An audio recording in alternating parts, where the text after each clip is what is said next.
Party. Javed साहब, आप मुझे बता सकते हैं, रेट ऑफ द स्टेट को चैलेंज किया जा रहा है, अब हुकूमत इस पर क्या करेगी? देखें, दो चीज़ें। पहली चीज़ ये है कि जब से तालिबान की हुकूमत आई है तो ये मामला और ज़्यादा गंभीर होता गया है और जो टीटीपी एलिमेंट्स हैं और ज़्यादा एक्टिव हो गए हैं। उसके बैकग्राउंड काफ़ी गुफ्तगू हो गई उस पर। लेकिन इम्पॉर्टेंट चीज़ ये है कि हमें अफ़गानिस्तान की स्ट्रेटजिक लोकेशन को भी ऑब्ज़र्व करना है कि और उसके साथ मफादात को भी देखना है, किन किन ममालिक के मफादात अफ़गानिस्तान के साथ जुड़े हैं। और स्पेशली जब से हमने तालिबान वाली लड़ाई में एक रोल अदा करने के बाद तालिबान ने हुकूमत संभाली है, उसके बाद से सी पैक और चाइना का इंटरेस्ट भी बढ़ गया। अब जब चाइना का इंटरेस्ट बढ़ गया तो अमेरिकन उधर से निकल गए। उस वक्त अमेरिकन खुद कंट्रोल कर रहे थे, अब तालिबान उधर बैठे हैं और अमेरिकन को अपने इंटरेस्ट वॉच करने हैं। जब अमेरिकन ने अपने इंटरेस्ट, अपने मफादात को देखना है तो फिर उससे वो एलिमेंट चाहिए, वो उनको सपोर्ट करने की ज़रूरत है जो उनकी लाइन टो करे और मुस्तकबिल में अफ़गानिस्तान एक कंफर्ट बेड के तौर पे रीजन में मौजूद ना रहे, जहां हम सी पैक के जो फ़ायदे गिनते हैं, सेंट्रल एशियन स्टेट को रूट का वाया अफ़गानिस्तान, वो भी ख़त्म हो जाए और चाइना के इंटरेस्ट जो चाइना उधर से मादनियात और दूसरी चीज़ें करना चाहता है वो भी ख़त्म हो जाए। असल इम्पॉर्टेंट मसला ये है। अब आ जाती है बात कि पाकिस्तान को कैसे हैंडल करना। देखो, आपने पहले हैंडल किया नेशनल एक्शन प्लान। मैं समझता हूँ हमें इमीडिएटली नेशनल एक्शन प्लान को एक्टिव करना पड़ेगा। हमारे से ज़्यादा जो लोग इस मामले को, हमारी लॉ इन्फोर्समेंट एजेंसीज काम कर रही हैं, उनके पास हमारे से ज़्यादा इंफॉर्मेशन है, हमारे से ज़्यादा रिसोर्सेज हैं। उनको ये चाहिए कि अब हमारी तरफ से तजवीज़ ये है कि हमने अपनी जंग अब खुद लड़नी है।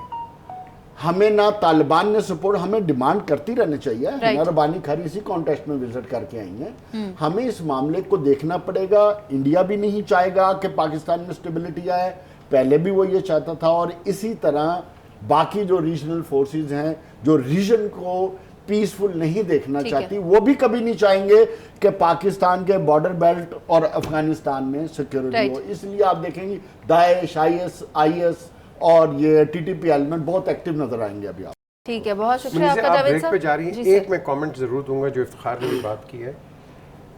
अगर अफगानी गवर्नमेंट इनको नहीं रोकती, याद रखें अफगानिस्तान में इतनी महंगाई हो जाएगी। बॉस, आपके हम एक पॉइंट ऐड कर दूं। बात ये है, रोकने के लिए आपको रिसोर्सेज चाहिए, टेक्निकल सपोर्ट चाहिए, वेपन चाहिए, फोर्सेस को देने के लिए तनख्वाह चाहिए, जो तालिबान के पास नहीं है। जावेद साहब, आप क्या समझते हैं कि अब क्या हो सकता है? नून लीग की हिकमत अमली क्या होगी इस पर, और PTI क्या करेगी? क्योंकि एक तासुर ये पाया जा रहा था कि शायद इमरान खान डेट अनाउंस कर दें असम्बलियाँ तहलील करने की, लेकिन उनको गो अहेड नहीं मिला। देखिए, इमरान खान अपनी सियासत चल रहा है और बड़े तरीके से चल रहा है और पूरी प्लानिंग के तहत। उसको पता है, उसके पास मैंडेट आ गया दोनों चीफ मिनिस्टर्स का। इमरान खान विल डिसाइड कि किस टाइम पे उसने असम्बलीज डिसॉल्व करनी है, वो उसकी अपनी प्लानिंग है। जिस तरह उन्होंने जलसे में अपनी जो अनाउंस किया था असम्बलियों और इस्तीफ़ों के बारे में, जिसका किसी को भी नहीं पता था, दैट वाज ए सरप्राइज। तो वो क्लासिक शॉट इमरान खान के पास अब भी मौजूद है। ही नोज बेटर कि किस वक्त स्ट्राइक करनी है, नंबर 1। नंबर 2, उसका नतीजा क्या है कि PDM में भी आसिफ जरदारी साहब भी एक्टिव हो गए, राना सनाउल्लाह साहब को भी टास्क दे दिया गया, आजम नज़ीर तारड़ साहब को भी टास्क दे दिया गया। मगर देखने की चीज़ है ऑप्शन किसके पास क्या है। मैं ये समझता हूँ कि हुकूमत के पास अब ऑप्शन नहीं बचे, कोई ऑप्शन नहीं है स्वाय के मामले को आईनी बहरानी सिचुएशन क्रिएट करके सुप्रीम कोर्ट ले जाने के। इसके अलावा उनके पास कोई ऑप्शन नहीं है अगर इमरान खान चाहे तो असम्बलियाँ तोड़ना। अच्छा। ये बात। और दूसरी इंपॉर्टेंट चीज़ ये है कि मैं ये समझता हूँ, मेरी इतला के मुताबिक इस वक्त PDM साथ साथ पैरेलल वर्किंग और ये प्लानिंग कर रही है कि आया हमें अभी इलेक्शन में जाना चाहिए, नंबर 1, कि जब इमरान खान असम्बलियाँ तोड़ता है तब हमें इलेक्शन में जाना चाहिए, उसमें हमें क्या बेनिफिट्स है या रिस्क कितना कम है, या अगर ये हम सूबाई असम्बलियों के इलेक्शन करवा देते हैं और नेशनल असम्बली मेंटेन कर लेते हैं किसी भी वजह से, जो कि नामुमकिन है, तो फिर उस सूरत में टाइम पे इलेक्शन करवाते हैं तो तब कितना डैमेज होगा। तो मैं ये समझता हूँ कि हमें मुल्क की माशी सूरत हाल जिस तरह जिस नहज पे पहुंच गई है कि पाकिस्तान की तारीख में पहली दफा एलसीज बंद कर दी गई हैं। अब आज से पाकिस्तान में कोई चीज आप इंपोर्ट नहीं कर सकते। आपकी फाइनेंशियल सिचुएशन इस नहज पे है। अब 8 महीने से आप हुकूमत में, इसका इल्जाम आप इमरान खान पे दें तो देते रहे, अब ये कौम नहीं सुनने वाली। आपके पास अब देखें, इस सिचुएशन से निकलने का हल एक ही है, और वो हल ये है कि आप इलेक्शन की तरफ जाएं, बैठें, मामलात को तय करें और मुल्क को आगे लेकर चलें। इसी में मुल्क की भलाई है, इसके अलावा कोई और ऑप्शन नहीं है। जावेद साहब, मैं चाहूंगी कि आप बता दें, ये फिर गुड गवर्नेंस तो ना हुई, ये तो फिर बैड गवर्नेंस हो गई अगर महंगाई पर काबू ना पाया गया। देखो मुनीर साहब, मुझे तो दो ही बातें समझ आती हैं कि पाकिस्तान मुस्लिम लीग का बयानिया और पीडीएम का बयानिया एक ही था कि हम मुल्क में महंगाई ख़त्म करने के लिए हुकूमत में आ रहे हैं, ना कि अपने मामला दुरुस्त करने के लिए। उसमें अभी मैं नहीं जानना सर, मार्च भी इसीलिए किए थे, मार्च भी इसलिए कीमतें भी उसमें बताई गई थी। दूसरा बहुत बड़े बड़े नारे लगते थे कि इमरान खान एक जाहिल, नालायक और इसके पास ना तजर्बेकार टीम है।